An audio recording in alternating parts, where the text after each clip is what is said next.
দুর্বার trailer viral হওয়ার পেছনে সবচেয়ে বড় কারণ ছিল অপেক্ষা, আবেগ আর পরিকল্পিত উপস্থাপন। প্রথমেই আসি অপেক্ষার কথায়। দর্শক অনেকদিন ধরে এই সিনেমার জন্য অপেক্ষা করছিল। যখন কোনো কিছুর জন্য দীর্ঘ সময় ধরে আগ্রহ তৈরি হয়, তখন তার ছোট একটা ঝলকও বিশাল প্রতিক্রিয়া তৈরি করে। দুর্বার সেই জমে থাকা উত্তেজনাকে ঠিক সময়ে বিস্ফোরণে পরিণত করেছে। দ্বিতীয় কারণ টেইলারের নির্মাণ কৌশল। টেইলার শুরু হয়েছে নীরবতা দিয়ে। এই নীরবতা ইচ্ছে করেই রাখা হয়েছে, যাতে দর্শকের মনে কৌতূহল তৈরি হয়। মানুষের মস্তিষ্ক সবসময় জানতে চায় এরপর কি হবে। যখন কিছুক্ষণ চুপচাপ থাকে তখন উত্তেজনা বাড়তে থাকে।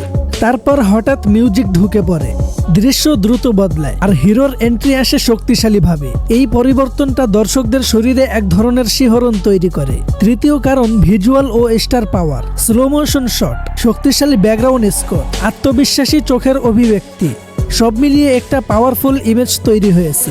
দর্শক শুধু দৃশ্যই দেখেনি, তারা শক্তিটা অনুভব করেছে। সবচেয়ে গুরুত্বপূর্ণ অংশ ছিল ডায়লগ। একটি ভাইরাল ট্রেইলারের জন্য দরকার এমন একটি লাইন যা মানুষ সহজে মনে রাখতে পারে।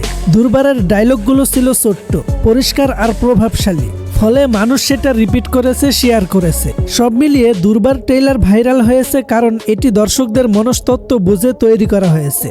সঠিক সময়ে রিলিজ, সঠিক আবেগ তৈরি, শক্তিশালী উপস্থাপন আর স্মরণীয় ডায়লগ, এই চারটি উপাদানই এটিকে মুহূর্তে ইন্টারনেট সেনসেশন বানিয়েছে।